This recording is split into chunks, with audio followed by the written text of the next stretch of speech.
और अब आगे जो एक भविष्यवाणी है, यूट्यूब चैनल वाले भाइयों ने डाल रखी है भविष्यवाणियां, तो पुण्यात्माओं अब तो बिल्कुल ही क्लियर कर दिया। इन भविष्यवाणियों में तो एक एक पॉइंट इस कदर उन भाइयों ने क्लियर कर दिया है, पुण्यात्माओं सुन के आत्मा गदगद हो जाएगी कि परमपिता परमेश्वर सतगुरु रामपाल जी महाराज जी के ऊपर ही सारी भविष्यवाणियां फिट बैठती हैं। हाथी के कपड़े हाथी पर ही फिट बैठेंगे, झोटे पे या गधे पे कोई बैठाने की कोशिश करेगा, मैं फिर कहता हूं वो एंड में अपना मजाक बनवाएगा। तो अगली भविष्यवाणियां ध्यान से सुनिए परमपिता परमेश्वर सतगुरु रामपाल जी महाराज जी के लिए, क्योंकि एकमात्र बिंदु वही है सभी भविष्य वक्ताओं की और कोई नहीं है। अरे भैया किसी पे एक पे तो बैठे, एक भी भविष्यवाणी किसी एक पे तो फिट बैठे, लेकिन किसी पे नहीं बैठ रही सिवाय जगत गुरु के, सिवाय बंदी छोड़ सतगुरु रामपाल जी महाराज जी के। सुनिए। हेलो नमस्कार दोस्तों, स्वागत है आप सभी का। गाइज कल हमने एक वीडियो डाली थी जिसमें हमने पंडित जी द्वारा बताई गई भविष्यवाणियों के बारे में बताया था आप लोगों को। उसमें बहुत सारे लोगों ने कहा था कि इसका सेकंड पार्ट भी लेकर आए। तो गाइज आज हम हाजिर हैं उसके सेकंड पार्ट के साथ। इसमें जो वीडियो में बताएंगे पंडित जी द्वारा जो बातें बताएगी कल के अवतार के बारे में, ऐसी ऐसी बातें जो शायद आप लोगों ने आज तक सुनी ही ना हो। जब मेरे को वो बातें पता चली तो वाकई में मैं भी हैरान रह गया। तो वीडियो एक चीज नोट करना, ये हमारे जितने भी भाई बहन जो यूट्यूब पे वीडियो बना डाल रहे हैं भविष्यवाणियों को लेके, इन सब की नजर में, इन सब की दृष्टि में वो कल की बसा हुआ है, कलयुग के एंड में आने वाला। लेकिन फिर ये कह देते हैं कि वो आ चुका है, वो प्रकट हो चुका है। ये बेचारे भूल जाते हैं कि हमारी दृष्टि तो उस विष्णु अवतार के ऊपर है। तो फिर वर्तमान में कौन आ गया? अगर हम उसके विषय में भविष्यवाणियां कर रहे हैं तो वो तो लाखों वर्ष बाद आना है। फिर वर्तमान में कौन है जो प्रकट हो चुका है इन भविष्यवाणियों के अनुसार? तो इन सब बातों को आप और हमने समझना है कि ये सारी जो भविष्यवाणियां हैं, जो रियल कल की अवतार है परमपिता परमेश्वर सतगुरु रामपाल जी महाराज जी, उनको लेके हैं, उनके विषय में है।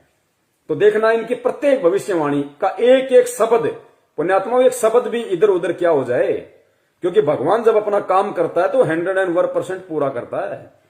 भविष्य वक्ता भी उतनी ही भविष्यवाणी करेगा जितनी परमपिता परमेश्वर सतगुरु रामपाल जी महाराज जी उसका वॉल्यूम ऑन ऑफ करेंगे, उससे ज्यादा नहीं कर सकता। नास्त्रदमस ने उतना ही बोला जितना परमपिता परमेश्वर कबीर साहिब जी ने उनका वॉल्यूम ऑन ऑफ किया कि बेटा इतना ही बोलना है, क्योंकि मैं सेकंड कमिंग के रूप में कलयुग के दूसरे चरण में जब 8 सितंबर 1951 को धरती पे जाऊंगा दोबारा से, तो मैं वही लीला करूंगा जो लीलाएं आज मैं तेरे से बुलवा रहा हूं।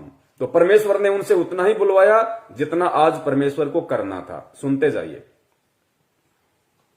इसमें जो वीडियो में बताएंगे पंडित जी द्वारा जो बातें बताएगी कल के अवतार के बारे में, ऐसी ऐसी बातें जो शायद आप लोगों ने आज तक सुनी ही ना हो। जब मेरे को वो बातें पता चली तो वाकई में मैं भी हैरान रह गया।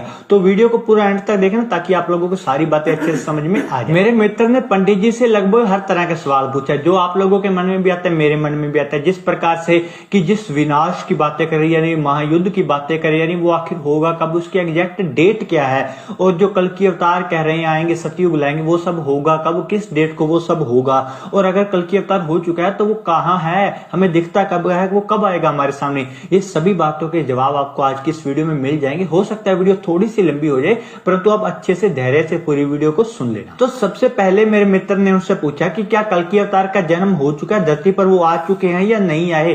तो इस पर पंडित जी ने कहा कि कल की अवतार का जन्म तो 2000 सन से भी बहुत पहले हो चुका है और उनको इस धरती पर अपना कार्य करते हुए बहुत साल हो चुके हैं। इस भाई ने, एक महान पंडित जी हैं, उनसे बातचीत की भविष्यवाणियों को लेके, क्योंकि परमात्मा थोड़ी बहुत दिव्य दृष्टि बुद्धि ऐसी आत्माओं को दे देते हैं जिनकी पिछले जन्म की भक्ति अच्छी होती है। तो पंडित जी से जब इन्होंने सवाल किए तो पंडित जी ने इन्होंने कहा कि वो कौन है भाई, कहां है, कब आएगा, जिसके विषय में पूरी दुनिया चिल्ला रही है, हमें मालूम कैसे पड़ेगा वो कौन है कल की अवतार। तो पंडित जी ने कहा कि कल की अवतार का जन्म तो सन 2000 से भी बहुत समय पहले हो चुका है। अब पुण्यात्माओं एक चीज ध्यान रखना, क्योंकि जैसे गुरुदेव ने बताया ना कि इन नकली पंडितों ने इन नकली गुरुओं ने, संतों ने, इनको तत्व ज्ञान ना होने के कारण इन्होंने भगवान को, जैसे कि भाई श्री विष्णु जी रामचंद्र जी के रूप में आए तो मां के गर्भ से आए, उन्होंने जन्म लिया। फिर द्वापर में आए तो उन्होंने देवकी जी के गर्भ से जन्म लिया। तो इन्होंने भगवान को जन्म लिया हुआ माना। ये कभी सोच भी नहीं सकते थे कि भगवान कोई और है, वो प्रकट होता है। तो इन भविष्यवाणियों के अनुसार इन लोगों की धारणा भी यही है कि वर्तमान में जो कल्कि आएगा, जो वो तारणहार आएगा, वो भी किसी मां के पेट से जन्म लेके आएगा। अब गलती इनकी नहीं है बेचारों की, क्योंकि इनको सदियों से धर्मशास्त्रों का पाठ ही ऐसा पढ़ाया गया है। तो उस अनुसार ये बोल रहा है कि कल्कि महाराज जी जो हैं वो तो सन 2000 से भी बहुत पहले जन्म ले चुके हैं, लेकिन रियल स्थिति का आप और हमें पता है कि वो जन्म लेके आए हैं सन 2000 से बहुत समय पहले, 8 सितंबर 1951 के दिन, या फिर वो प्रकट होके आए हैं। क्योंकि बहुत सारे जो भविष्य वक्ता हैं वो जन्म की बात नहीं करते, वो प्रकट होने की बात करते हैं, जैसा कि आपने पहले भी आपने जो भविष्य वक्ता आपको बताए उन्होंने जिक्र किया। तो पंडित जी ने कहा कि जो कल्कि अवतार है वो तो सन 2000 से भी बहुत समय पहले ही जन्म ले चुका है। तो पुण्यात्माओं, अगर ये भविष्यवाणियां अगर उस कल्कि अवतार के विषय में होती तो वो तो कलयुग के एंड में आएगा जन्म लेके, लाखों वर्ष बाद। तो वर्तमान में जो पंडित जी कह रहे हैं कि वो तो आ चुके हैं भाई, सन 2000 से बहुत समय पहले जन्म ले चुके हैं, तो वो कौन है? वो रियल कल्कि वर्तमान का कौन है जो सन 2000 से बहुत समय पहले आ चुके हैं? वे है परम पूज्य सतगुरु रामपाल जी महाराज जी। और इस वीडियो को समझने के लिए जो भाई नए जुड़ रहे हैं उनसे विनती करूंगा, इसका पहला पार्ट आप जी जरूर देखना, फेसबुक पे जाना और टाइप करना शंका समाधान पवन दास के साथ। इसका प्रथम पार्ट आ जाएगा और इसके प्रथम पार्ट में मैं दूसरा पार्ट भी ऐड कर दूंगा ताकि आपको आसानी रहेगी। तो पहली भविष्यवाणी कि सन 2000 से बहुत समय पहले ही वो आ चुके हैं। आगे चलिए। करते भी बहुत साल हो चुके हैं। तो इसके बाद मेरे मित्र ने पंडित जी से पूछा कि पंडित जी जिस विनाश की बातें करी जा रही हैं उस विनाश की आखिर एग्जैक्ट डेट क्या है, वो कब होने वाला है? तो इस पर पंडित जी ने कहा कि विनाश का समय तो हो चुका है, आज नहीं आज से बहुत समय पहले हो चुका था। जब जब भी साइंटिस्टों ने इस प्रकार की भविष्यवाणी बातें बताई कि दुनिया खत्म होने वाली, जिस प्रकार से 2012 में दिसंबर में बात कही जा रही थी कि 12 दिसंबर को दुनिया खत्म हो जाएगी, इससे पहले भी लगभग 1998 और पहले भी बहुत बार साइंटिस्टों ने इस प्रकार की बात कही है कि दुनिया खत्म हो जाएगी, इसके आसार बन रहे हैं। तो पंडित जी ने कहा कि तब धरती के विनाश का जो समय था वो निश्चित हो चुका था, परंतु जो कल्कि अवतार अपना कार्य कर रहे थे उन्होंने ही अपने प्रताप से वो समय को आगे आगे टालते आ रहे हैं। तो आपको बता दें कि 2012 पुण्यात्माओं ध्यान देना, ये विशेष टॉपिक है। जब इन्होंने पंडित जी से पूछा कि पंडित जी लोग कहते हैं कि भाई विनाश का समय नजदीक है, धरती पे विनाश होने वाला है, पूरी पृथ्वी का सत्यानाश होने वाला है, तो पंडित जी ने कहा कि भाई वो विनाश का समय तो बहुत पहले निकल चुका है, वो विनाश का समय तो बहुत पहले निर्धारित था। और आप और हम सबने भी अच्छे से सुना है, 1998 में कहा गया था कि भाई पूरी धरती ही उल्ट पुथल हो जाएगी, ऊपर से कोई आग का गोला आएगा, पूरी धरती नष्ट हो जाएगी। वो रियल था, वो फैक्ट था।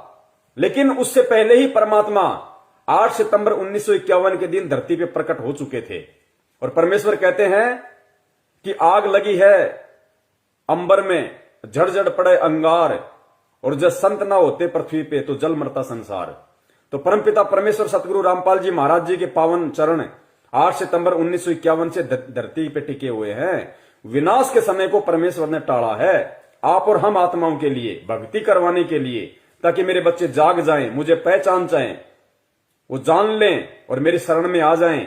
क्योंकि नास्त्रदमस ने कहा था कि वही एकमात्र शक्ति होगी पूरी दुनिया में, वो सायरन जो प्राकृतिक परिवर्तन भी कर सकता है। यानी भूकंप आना होगा उसको रोक भी सकता है, नहीं आना होगा तो भूकंप ला भी सकता है। तो इसी प्रकार सन 1998 में खूब भविष्यवाणियां हो रही थी कि धरती का विनाश होगा, ऊपर से कोई गोला पड़ेगा, यानी कोई ग्रह टूट के पड़ेगा या कोई जो भी है। तो वो बिल्कुल फैक्ट था। लेकिन उस परमपिता परमेश्वर सतगुरु रामपाल जी महाराज जी के प्रताप से, उनकी दया से, उनकी मेहर से, क्योंकि भगवान जब पृथ्वी पे आता है तो ज्ञान का प्रचार करता है, और जब कुछ आत्माएं उनसे जुड़ जाती है तो उन आत्माओं की बदौलत फिर वो परमात्मा पृथ्वी पे एक अच्छा माहौल पैदा करता धीरे धीरे, क्योंकि परमात्मा हर परिस्थिति को कम ज्यादा करने में सक्षम है। अब ये जो भविष्यवाणियां हो चुकी हैं कि भाई पृथ्वी का विनाश तो बहुत पहले ही निश्चित था, लेकिन उस सायरन संत के प्रभाव से वो समय टल चुका है। तो 1998 में और उसके बाद में भविष्यवाणी हुई थी सन 2012 में, अगर आपको ध्यान हो तो, सन 2012 के लिए कि भाई पाकिस्तान से आग का गोला पड़ेगा, ऐसा कोई परमाणु बम छोड़ा जाएगा, पूरी धरती का विनाश हो जाएगा, या भारत का बिल्कुल समूल नाश हो जाएगा। सन 2012 में भी बहुत भयंकर ये वीडियो जो है ये प्रचारित हुए थे। तो विनाश का दौर कब? सन 1998 में। और विनाश का दौर फिर कब होना था, सत्यानाश इस देश का कब होना था? 2012 में।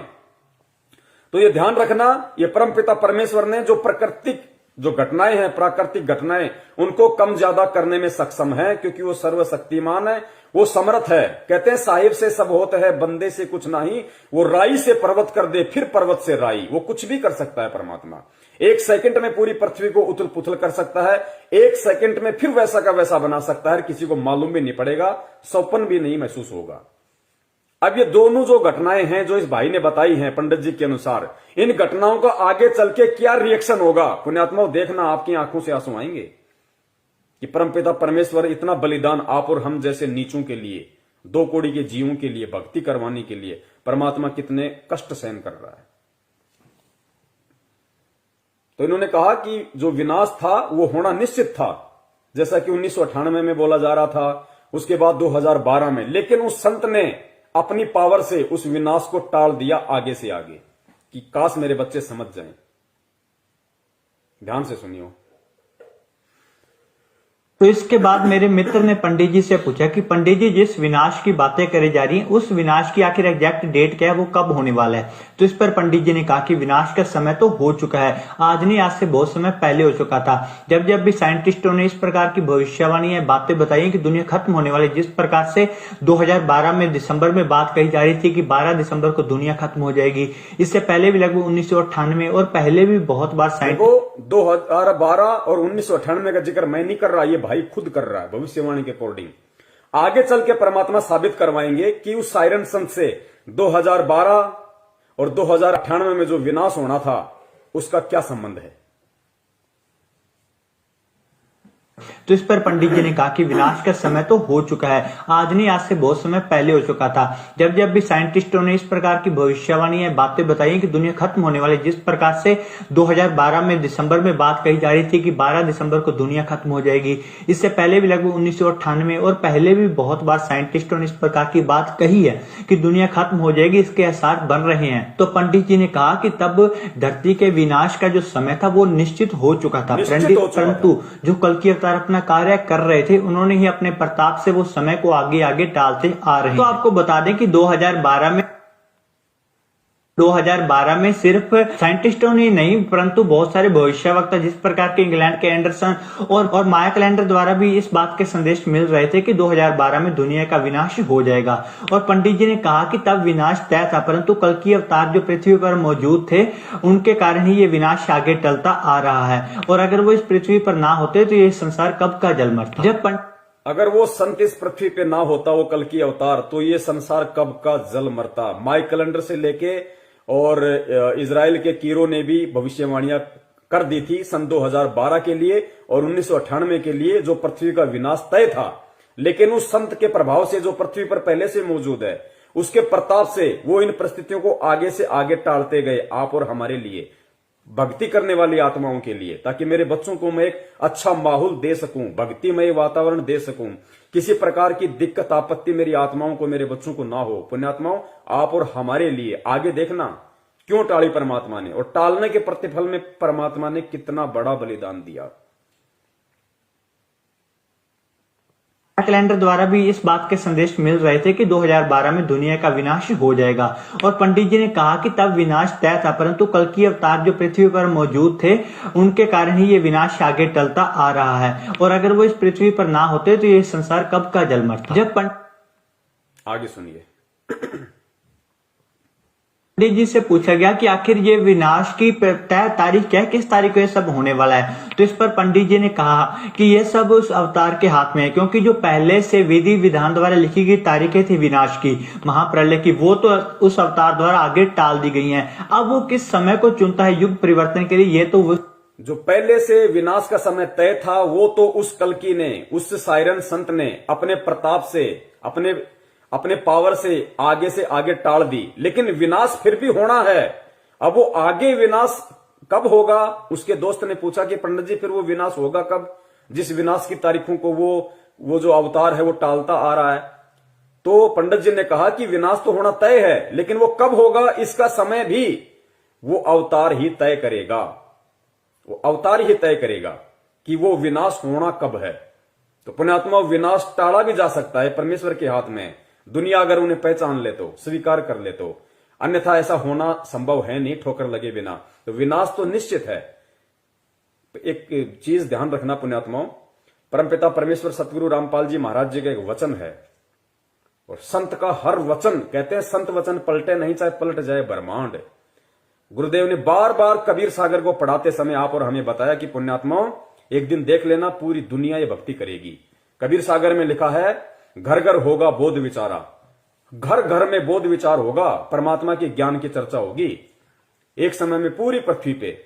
तो आज की परिस्थितियां अगर हम देखें, 7.5 अरब की जनसंख्या, लोगों को विश्वास नहीं होता कि कैसे लोग ऐसे सुखों में लोग कैसे भगवान को याद करेंगे। पुण्यात्माओं, उस विनाश के बाद वो समय आएगा कि घर घर में परमात्मा की चर्चा होगी, क्योंकि उस विनाश के समय में इस पृथ्वी पे आधे ही प्राणी रह जाएंगे। ये देख लो, इतना भयंकर तांडव मचेगा, आप और हमारी आंखों के सामने होगा। वो इस पृथ्वी पे आधे ही प्राणी बचेंगे, और वही बचेंगे जो भक्ति करने की इच्छा रखते होंगे। आप देखना आगे की भविष्यवाणियों में, वही बचेंगे और नहीं बचेगा। 15-15 कोस पे कोई आदमी दिखाई नहीं देगा। भविष्य वक्ताओं ने कहा है कि मकान खाली पड़े रहेंगे, 10-10 मंजिले, 50-50 मंजिले की जो बिल्डिंगें, जो लोगों ने बिना ज्ञान के माया प्राप्ति के लिए बना बना के छोड़ रखी है किराए पे देने के लिए। गुरुदेव ने कहा कि खाली पड़े रहेंगे, इनके अंदर कुत्ते भी नहीं बसेंगे, कुत्ते भी। वो समय आएगा, सुनना आगे कि जो पहले से विधि विधान द्वारा लिखी गई तारीखें थी विनाश की, महाप्रलय की, वो तो उस अवतार द्वारा आगे टाल दी गई हैं। अब वो किस समय को चुनता है युग परिवर्तन के लिए, ये तो उसी अवतार पर डिपेंड करता है। पंडित जी ने कल के अवतार के बारे में और बताते हुए कहा कि ये जो अवतार होगा वो आज तक का सबसे बड़ा ईश्वरीय अवतार होगा। जिस प्रकार के आज के समय में सभी धर्म वाले अपने अपने धर्म गुरुओं के ऊपर श्रद्धा रखते हैं, उनकी पूजा करते हैं, आने वाले समय में इनके ऊपर श्रद्धा पूरे विश्व के लोग रखेंगे, इनकी पूजा पूरे विश्व में करी जाएगी। अगर अपने बात करें इतिहास की, तो हमें इतिहास मालूम है सिर्फ राम जी कृष्ण जी तक, यानी कि द्वापर युग त्रेता युग तक। उससे पहले कितने लाखों करोड़ों युग बीत गए, तब कौन कौन से ईश्वरीय अवतार आए, उनके बारे में हमें कोई जानकारी नहीं है, और ना ही कोई भी आज उनकी पूजा करता है। परंतु ये जो अवतार होगा, जो सबसे बड़ा ईश्वरीय अवतार होने वाला है, कल की अवतार, इनकी पूजा, इनके ऊपर श्रद्धा आने वाले, जब तक ये पृथ्वी अस्तित्व में रहेगी तब तक लोग इनकी पूजा करते रहेंगे। इसके देखिए, ये संकेत है, ये भी हमने समझना पड़ेगा। पंडित जी ने कहा कि ये जो आने वाला जो अवतार है, जो ये, इसकी पूजा पूरा विश्व करेगा, ये विश्व का सबसे बड़ा अवतार होगा, और ये सभी धर्मों को एक धर्म में लाके जोड़ देगा, सभी धर्मों को एक धर्म में लाके जोड़ देगा। वो जो कल की अवतार है, जो लाखों वर्ष बाद आने वाला है, वो नहीं कर पाएगा, क्योंकि फिलहाल तो राजा हरिश्चंद्र जी आएंगे आगे, वो तो खाली एक आत्मा है, जबकि खुद विष्णु रूप में राम आए थे, श्री कृष्ण आए थे, वो सभी धर्मों को मिला के एक नहीं कर पाए। तो पुण्यात्माओं, वो पूरी दुनिया में उनकी पूजा नहीं हो पाई, लेकिन इस कल की अवतार के विषय में कहा जा रहा है कि पूरी दुनिया उनकी पूजा करेगी, वो सभी धर्मों को एक कर देगा, सभी धर्म के मानने वाले लोग उसी की पूजा करेंगे, केवल एक ही धर्म रहेगा। और परमपिता परमेश्वर सतगुरु रामपाल जी महाराज जी का पहला नारा है कि जीव हमारी जाति है, मानव धर्म हमारा, हिंदू मुस्लिम सिख ईसाई धर्म नहीं कोई न्यारा। पुण्यात्माओं, एक एक पॉइंट इस परमपिता परमेश्वर के ऊपर फिट बैठेगा, हाथी के कपड़े जोटे पे फिट नहीं बैठेंगे, ध्यान रखियो। आगे सुनिए दूसरी भविष्यवाणी में। मेरे मित्र ने पंडित जी से पूछा कि पंडित जी, अगर उस अवतार में इतनी ज्यादा शक्तियां हैं तो विनाश की क्या जरूरत है, वो तो अपने जादू शक्तियों से वैसे ही सभी को सुधार दे। तो इस पर पंडित जी ने कहा कि जो ईश्वर भी होते हैं वो भी अपने नियमों में बंधे होते हैं, ईश्वर भी कभी अपने प्रकृति के नियमों की उल्लंघना नहीं करते। पंडित जी ने आगे ये भाई कह रहा है कि मेरे दोस्त ने पंडित जी से पूछा कि पंडित जी, आप कह रहे हैं कि वो इतनी बड़ी पावर है, इतना बड़ा अवतार है, तो उसको ये विनाश करने टालने की क्या जरूरत है? वो तो पूरी दुनिया को अपनी शरण में ले सकता है, सबको चमत्कार दिखा सकता है, वो तो कुछ भी कर सकता है। तो पंडित जी ने कहा कि देखो, जो ईश्वर होता है वो भी अपनी मर्यादाओं में बंधा होता है। ईश्वर भी जब इस पृथ्वी पे आते हैं तो इस इस प्रकृति के किसी भी नियम को नहीं तोड़ते। तो पुण्यात्माओं, ये सत्य है। परमपिता परमेश्वर कबीर साहिब जी का काल के साथ में वचन है। सत्संगों में गुरुदेव ने बताया ना कि बच्चों, मैं काल के साथ वचनबद्ध हूं। आदरणीय गरीबदास जी महाराज जी से परमेश्वर ने कहा कि भाई अनंत कोटि बाजी जहां हम रचे सकल ब्रह्मांड, पर गरीबदास मैं क्या करूं, यो काल करे जीव खंड। कि मैं यहां पे मजबूर हूं, समर्थ होते हुए भी मैं मजबूर हूं, क्योंकि मेरा खुद का वचन इस काल को दिया हुआ है कि भाई जोर जबरदस्ती नहीं करूंगा, मैं ज्ञान प्रचार करूंगा, ज्ञान दूंगा, सत्य बताऊंगा, सत्संग करूंगा। जो उस सत्संग को स्वीकार जो करेगा, जो बुराइयों को त्याग देगा, जो मेरे शरण में आके भक्ति करेगा, वो मेरा, बाकी आपका। तो पुण्यात्माओं, वो खुद ईश्वरीय अवतार स्वयं ही कबीर परमेश्वर जो आए हुए हैं संत रामपाल जी महाराज जी के रूप में, वो भी प्रकृति के नियमों को नहीं तोड़ते परमात्मा। तो ये सिद्ध होता है कि धरती पे परमात्मा मौजूद है। क्यों नहीं तोड़ते नियमों को?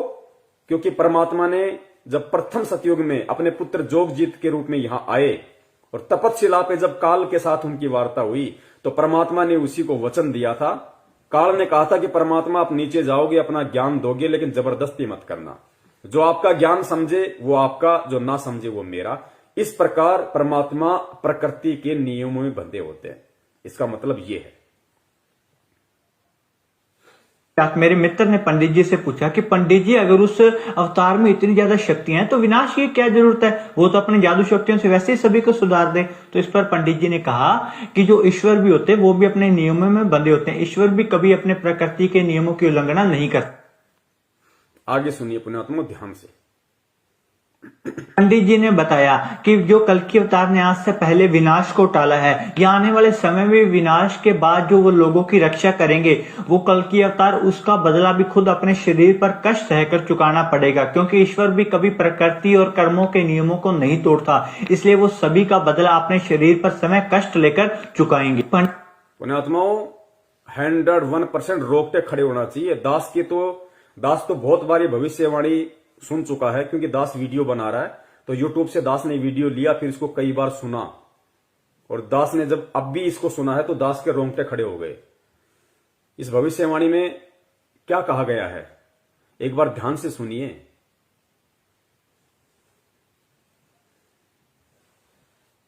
पंडित जी ने बताया कि जो कल्कि अवतार ने आज से पहले विनाश को टाला है, या आने वाले समय में विनाश के बाद जो वो लोगों की रक्षा करेंगे, वो कल्कि अवतार, उसका बदला भी खुद अपने शरीर पर कष्ट सहकर चुकाना पड़ेगा। क्योंकि ईश्वर भी कभी प्रकृति और कर्मों के नियमों को नहीं तोड़ता, इसलिए वो सभी का बदला अपने शरीर पर समय कष्ट लेकर चुकाएंगे। पंडित जी ने इतिहास का उदाहरण, इन्होंने कहा कि पंडित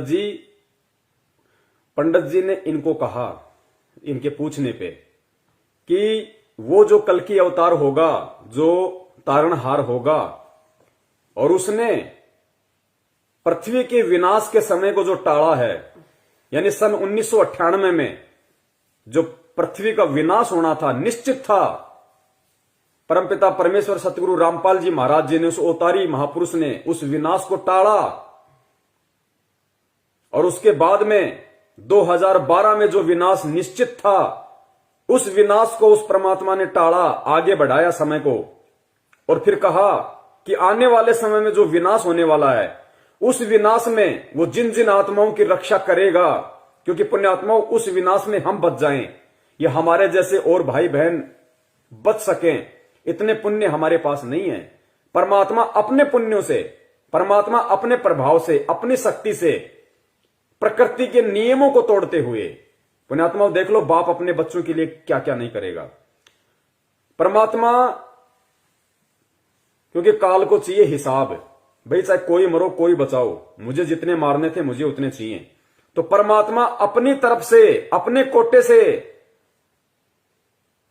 हमारी रक्षा करेगा आने वाले समय में, हम भक्तों की भी। और 1998 में जिस विनाशकारी समय को परमात्मा ने आगे बढ़ाया, क्योंकि वो निश्चित था, वो प्रकृति ने निश्चित कर रखा था, काल ने विनाश का समय निश्चित कर रखा था, लेकिन परमात्मा ने उसको आगे बढ़ा दिया, टाल दिया। फिर 2012 में उस विनाश के समय को टाल दिया। तो पंडित जी ने कहा कि भगवान भी कभी प्रकृति के नियमों को नहीं तोड़ते। भगवान ने प्रकृति को पूरा हिसाब देना है, उसको पूरा हिसाब देगा परमात्मा कि भाई तेरे इसमें हस्तक्षेप नहीं करूंगा मैं। काल की नजरों में तो विनाश हो चुका। काल को नहीं पता कि पृथ्वी पे बिल्कुल सही वातावरण है। उसकी दृष्टि में तो परमात्मा ने काल को विनाश दिखा दिया कि तूने जितने मारने थे तूने देख मार दिए, लेकिन मैंने मेरी गुप्त शक्ति से इन सबको बचाया हुआ है। तो पंडित जी ने कहा कि भगवान भी कभी प्रकृति के नियमों को नहीं तोड़ता, और भगवान ने 2 बार जो विश्व का विनाश होना निश्चित था, उन घटनाओं को जो उन्होंने आगे बढ़ाया, जो उन्होंने उस घटनाओं को टाला, उसका बदला वो अवतार अपने शरीर पर कष्ट सह के चुकाएगा। पुण्यात्माओं, 1998 का जो प्रकृति को परमात्मा ने बचाया, पूरी दुनिया को परमात्मा ने बचाया, धरती पे आके 1998 में जो विनाश होना था, उसका बदला परमात्मा को अपने शरीर पे सन 2006 में जेल जाके कष्ट उठा के कोड़े खा के 3rd डिग्री लेके चुकाना पड़ा परमात्मा ने।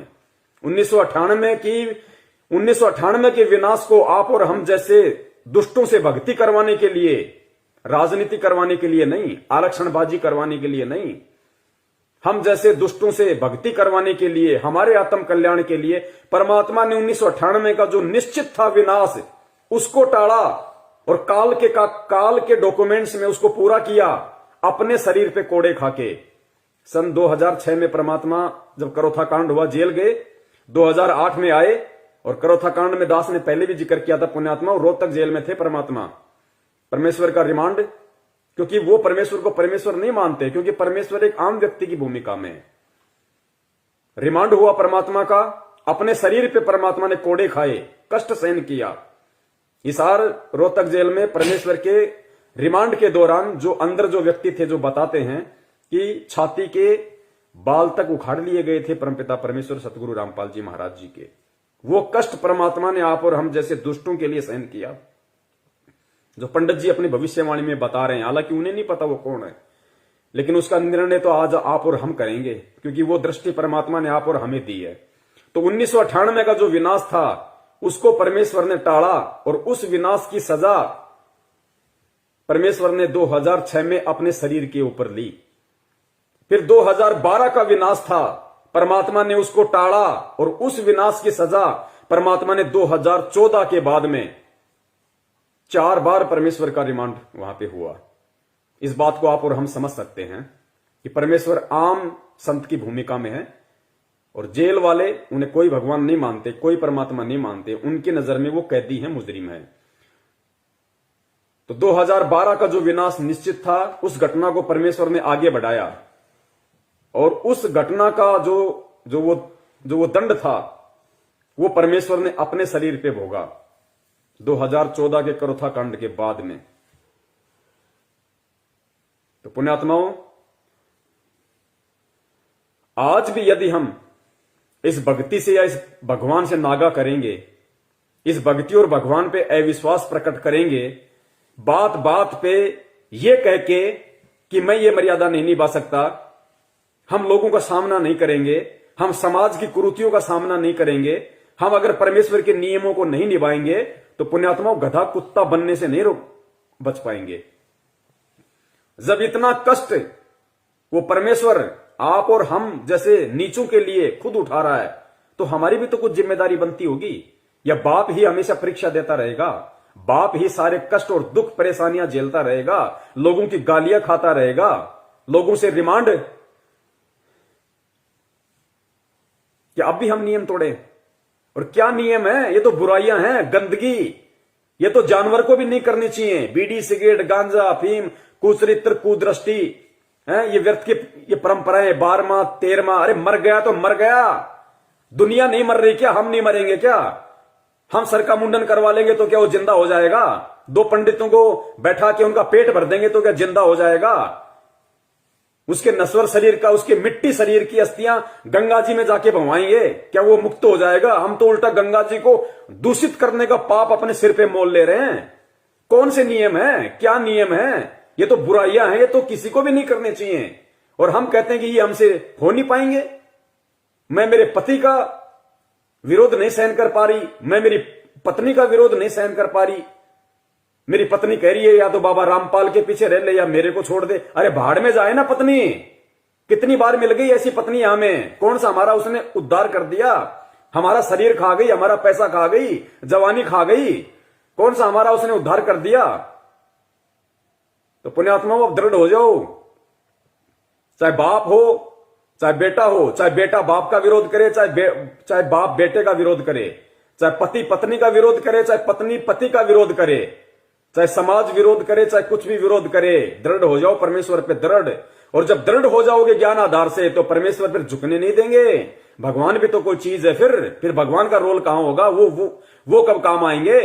और परमेश्वर कहते हैं, जय तू चाले एक कदम मैं चालूं कदम 60, कि तू एक कदम तो मेरे लिए आगे बढ़, मेरे लिए संघर्ष कर।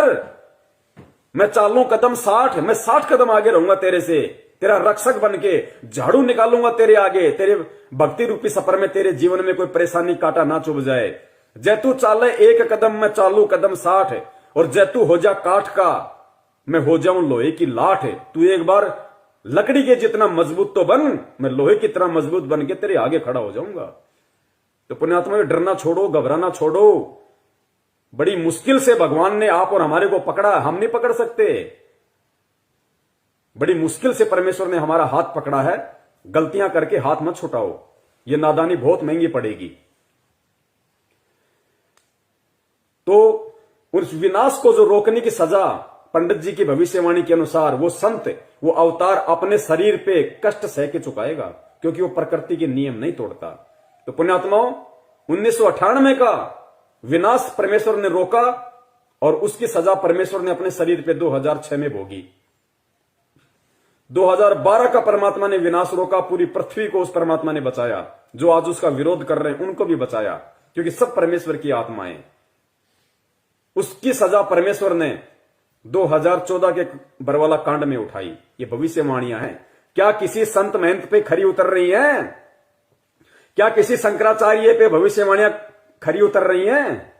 किस पे उतर रही हैं? उसी पे उतरेंगी जो तारणहार होगा, जो उद्धार करता होगा, जो पूरी दुनिया पे राज करेगा। राज भी वही करेगा जो आज अपने शरीर पे कष्ट उठा के आप और हमें राज करवा रहा है।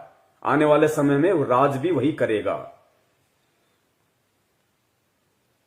जो कल्कि अवतार ने आज से पहले विनाश को टाला है, या आने वाले समय में विनाश के बाद जो वो लोगों की रक्षा करेंगे, वो कल्कि अवतार, उसका बदला भी खुद अपने शरीर पर कष्ट सहकर चुकाना पड़ेगा। क्योंकि ईश्वर भी कभी प्रकृति और कर्मों के नियमों को नहीं तोड़ता, इसलिए वो सभी का बदला अपने शरीर पर समय कष्ट लेकर चुकाएंगे। पंडित जी ने इतिहास का उदाहरण देते हुए कहा कि जिस प्रकार से श्री राम जी ने जब बाली का वध करा था तीर मारकर, तो उन्होंने भी उसका बदला चुकाया था श्री कृष्ण जी के रूप में जन्म लेकर, क्योंकि श्री कृष्ण जी की मृत्यु भी तीर लगने से हुई थी।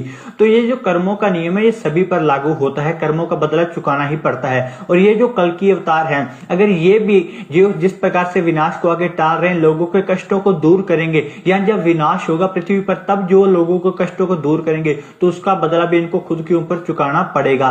फिर चाहे वो संसारिक रूप में अपने जो बाहरी। और दूसरा पुण्यात्माओं, ध्यान रखना, भक्ति तो हम करते नहीं, और बात बात पे परमात्मा से प्रार्थना कर देते हैं हजारों। सिर में दर्द हो गया तो परमात्मा से प्रार्थना, खांसी हो गई तो परमात्मा से प्रार्थना, और कोई बीमारी हो गई तो परमात्मा से प्रार्थना, घर में पैसा नहीं तो परमात्मा से प्रार्थना, लड़की के लड़का नहीं हुआ तो परमात्मा से प्रार्थना, 2 दिन काम धंधा सही नहीं चला तो परमात्मा से प्रार्थना। हम इतने बड़े मंद बुद्धि हैं। अरे परमेश्वर हमें हमारी प्रार्थनाओं के ऊपर जो हमारी रक्षा कर रहे हैं, हमारी नासमझी के चलते भक्ति हम करते नहीं। गुरुदेव ने कहा कि बेटा भक्ति से सब चीजों का सब कुछ होगा, लेकिन भक्ति हम करते नहीं। डिमांड परमात्मा से रोजाना लाख कर देते हैं, और काल भगवान तो यही करता है, परमात्मा को दुखी संगत में छोड़ दिए इन काल एजेंटों ने। ये लो जी, सतलोक आश्रम मैनेजमेंट हरियाणा की ये प्रार्थनाओं के नंबर, इन पे प्रार्थना लगाओ, इन पे प्रार्थना लगाओ। भक्ति कोई करता नहीं, प्रार्थना लगाओ, खुद भी लुटो, परमात्मा को भी दुखी करो। दुखी कैसे? अगर परमेश्वर हमारे कष्ट हरेंगे तो इस पृथ्वी का नियम है, इस ब्रह्मांड का नियम है। अगर परमेश्वर हमारी बीमारियां ठीक करेंगे तो हमारे पास तो भक्ति है नहीं, हम तो भक्ति करते नहीं। तो परमात्मा अपने बच्चों को दुख देख नहीं सकता, तो परमेश्वर अपने कोटे से हमें लाभ देता है, हमारी उन बीमारियों को, परेशानियों को ठीक करता है। और फिर प्रकृति के नियम अनुसार वो बीमारियां परमात्मा ने अपने शरीर पे लेके उनका कष्ट उठाना पड़ता है। हिसार जेल से परमात्मा ने कितनी याचिका लगाई? दांत दर्द की, पीठ दर्द की, छाती में दर्द की। पुण्यात्माओं, ये हमारी अनावश्यक जो डिमांड है परमात्मा से, कार की, कोठी की, पैसों की, लड़कों की, लड़कियों की, गाड़ी की, घोड़ों की, ये अनावश्यक जो हमारी डिमांडें है ना, हमारी मंद बुद्धि के चलते जो हम उस परमात्मा से करते हैं, वो परमात्मा तो दयालु है, वो तो डिमांडें पूरी अपनी करेगा। क्योंकि जो व्यक्ति जब बल्कि माता पिता बन जाते हैं ना, तब उन्हें मालूम पड़ता है। छोटे बच्चे को नहीं पता कि मेरे माता पिता की आर्थिक स्थिति क्या है, लेकिन वो डिमांड कर देते हैं कि मेरे को बाइक चाहिए, मेरे को ये चाहिए, मेरे को वो चाहिए। तो माता पिता को पता है कि हमारी स्थिति ऐसी है नहीं, लेकिन बच्चों को तो कहीं ना कहीं से लाके देना ही पड़ेगा, वरना उनका दिल टूटेगा। तो वो कहीं से वो कर्जा करते हैं, उधार लेते हैं, फिर उस उधार को चुकाने के लिए वो तगारियां घेरते हैं बेचारे, गर्मी में, धूप में पसीने बहाते हैं, लेकिन बच्चों को दुखी नहीं करते। तो पुण्यात्माओं, ये जो अनावश्यक जो हमारी डिमांड है परमात्मा से देखी नहीं जाती, वो कहीं ना कहीं से पूरी करता है परमात्मा, और फिर वो कष्ट अपने ऊपर लेता है। फिर पुण्यात्माओं, हमें परमेश्वर से सिवाय भक्ति के कुछ नहीं मांगना। गुरुजी भी कहते हैं कि भक्ति दान मोहि दीजियो देवन के देवा हो, कि अगर तुम भक्ति मांगोगे और भक्ति तुम करोगे बच्चों, तो भक्ति से परमात्मा तुम्हें सारे सुख देगा, तुम्हें अलग से कुछ मांगने की जरूरत है ही नहीं। तो पुण्यात्माओं, इन चीजों का हमें ध्यान रखना है। लोगों के कष्टों को दूर करेंगे, या जब विनाश होगा पृथ्वी पर, तब जो लोगों के कष्टों को दूर करेंगे तो उसका बदला भी इनको खुद के ऊपर चुकाना पड़ेगा। फिर चाहे वो संसारिक रूप में अपने जो बाहरी रूप से शरीर पर कष्ट लेकर या बदनामी का सामना करके उनको वो सब चीजें चुकानी पड़ेंगी। मेरे शरीर पे कष्ट लेके या बदनामी का सामना करके वो उनको चुकाना पड़ेगा। तो परमात्मा शरीर पे भी कष्ट ले रहे हैं और बदनामी। आज संत रामपाल जी महाराज जी का नाम ले दीजिए, लोगों के माथे में 3 तोड़ियां पड़ जाती है।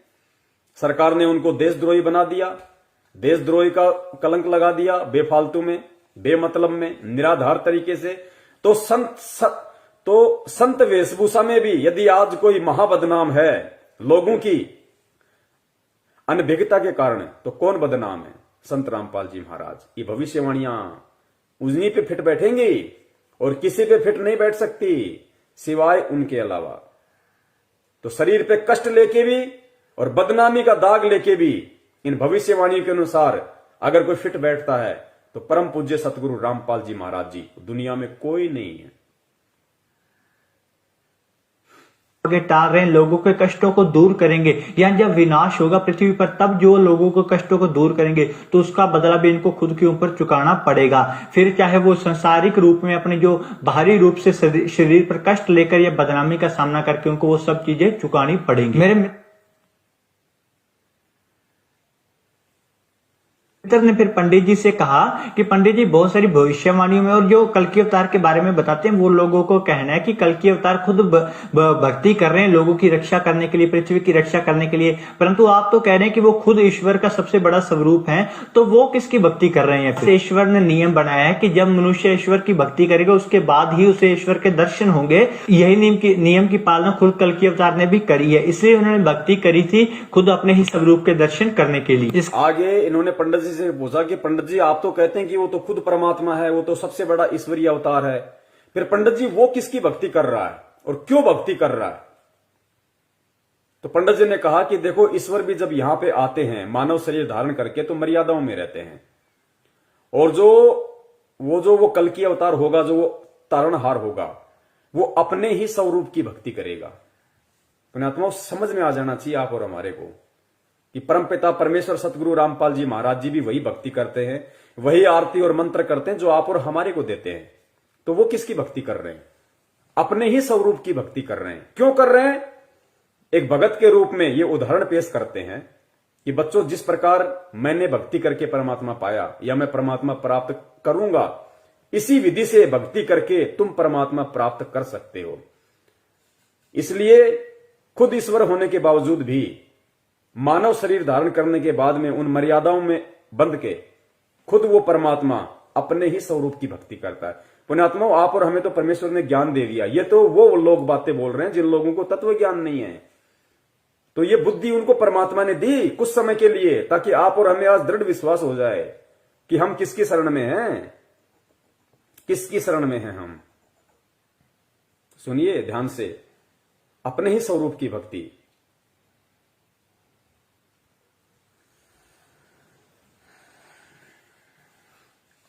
मित्र ने फिर पंडित जी से कहा कि पंडित जी बहुत सारी भविष्यवाणियों में और जो कल की अवतार के बारे में बताते हैं वो लोगों को कहना है कि कल की अवतार खुद भक्ति कर रहे हैं लोगों की रक्षा करने के लिए, पृथ्वी की रक्षा करने के लिए, परंतु आप तो कह रहे हैं कि वो खुद ईश्वर का सबसे बड़ा स्वरूप है, तो वो किसकी भक्ति कर रहे हैं? फिर ईश्वर ने नियम बनाया है कि जब मनुष्य ईश्वर की भक्ति करेगा उसके बाद ही उसे ईश्वर के दर्शन होंगे। यही नियम की पालना खुद कल की अवतार ने भी करी है, इसलिए उन्होंने भक्ति करी थी खुद अपने ही स्वरूप के दर्शन करने के लिए। क्योंकि उनसे बढ़ के तो कोई है नहीं जो वो उनकी भक्ति करे, क्योंकि खुद कबीर परमात्मा संत रामपाल जी महाराज जी के रूप में, अब वो किसकी भक्ति करें? उनसे ऊपर कोई है ही नहीं, कोई देव ही नहीं है उनसे ऊपर। वो खुद ही सृष्टि के रचनहार हैं, सारे ब्रह्मांडों पे उनकी सत्ता है, एकमात्र वो प्रजा पालक हैं, शासक है। वो किसकी भक्ति करेंगे? तो देखो, वो तत्व ज्ञान से अनभिज्ञ व्यक्ति भी ये कह रहा है कि वो अपने ही स्वरूप की भक्ति कर रहा है। अब जैसे रामचंद्र जी आए, विष्णु जी के अवतार थे, तो विष्णु जी का क्या नाम है? किलियम नाम दिया परमात्मा ने। जो रियल जो उनका भक्ति मंत्र है वो किलियम। लेकिन रामचंद्र जी ने किसकी भक्ति करी? अपने ही मंत्र की भक्ति नहीं करी, उन्होंने अपने से ऊपर वाले की भक्ति करी, ओम नाम की। वशिष्ठ से नाम लिया ओम, क्योंकि विष्णु जी से ऊपर ओम है, काल है, तो उसने उसकी भक्ति करी। फिर श्री कृष्ण जी के रूप में आए वही विष्णु भगवान, तो उन्होंने अपने नाम की भक्ति नहीं करी, अपने से ऊपर की भक्ति की, ओम नाम की, दुर्वासा से नाम लेके। और यहां पंडित जी की भविष्यवाणी के अनुसार जो वो आएगा महापुरुष, वो किसकी भक्ति करेगा? वो अपने ही स्वरूप की भक्ति करेगा, क्योंकि उससे ऊपर कोई नाम है ही नहीं, उससे ऊपर कोई देव है ही नहीं, उसके अलावा कोई देव है ही नहीं। तो पुण्यात्मा को समझ में आ जाना चाहिए कि भक्तिहीन प्राणी भी ये साबित कर रहे हैं कि धरती पे भगवान मौजूद है संत रामपाल जी महाराज जी के रूप में। कहां धक्के खा रहे हैं हम।